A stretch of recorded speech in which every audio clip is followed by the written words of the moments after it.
purpose of traveling to Albania was to be Christ's hand and feet.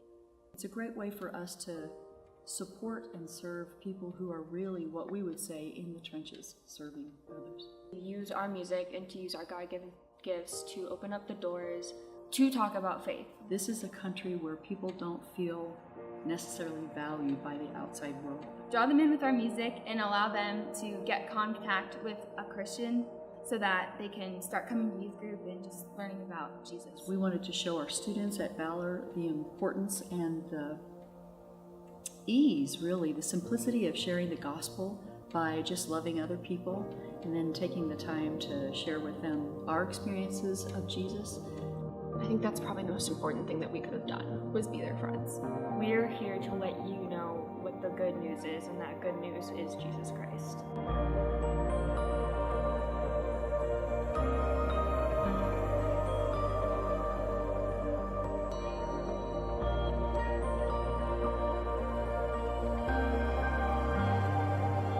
Valor Voice is Valor's a cappella group. It's made up of sopranos, altos, tenors, basses. Valor Voice is a class that I teach.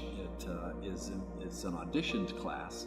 It's for singers. It's kind of Valor's version of Pentatonics, the group that sings a cappella with beatboxing and a bass and all that sort of stuff. And I try to keep it kind of a smallish class, maybe 12 to 15 students, so that we can develop the kind of sound that we're looking for. We're also a super tight family.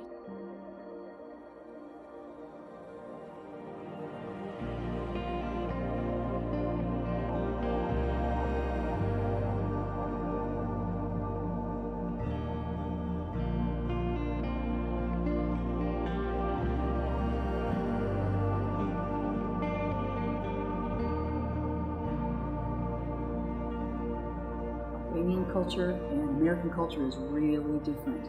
The Albanian teens were a lot more open than the teens here. They're just so nice. The people in Albania are really open and just really kind to you. Americans. We're on our phones a lot and everything, and I know that's like, the cliche answer, like, we're always on our phones now. But like, it's kind of true. Or just being like, fake or putting up a facade. It's really secluded from like being social with each other, like actually being social. Albanian people are very relational, and I think Americans like to think that we're very relational, but we don't really realize how relational we're not until we get to Albania. You have this wonderful culture where you share who you are without any qualms. You reach out to people just because you want to know these people. We had all these concerts, and what we'd do is we'd show up to their school and be like, "Hi guys, come to our concert in 3 hours." And a lot of them actually did. Albanians are lively and friendly, and they want to be with you 24/7. Everyone is really direct, up front. They make a lot of jokes. You're with these people that you absolutely adore, and they adore you even though you don't really know them. I miss that openness.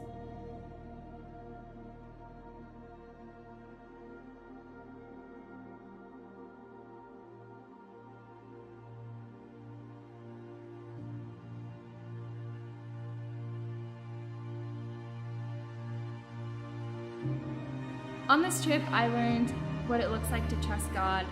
We had to be really flexible throughout the whole trip. Like, there wasn't just one big show. We had to change our set like every day. So I think I just learned how to roll with it and just trust that. I knew that I could play the music. I knew that I could play guitar. And now I just have to trust that God will use it in whatever way He feels important.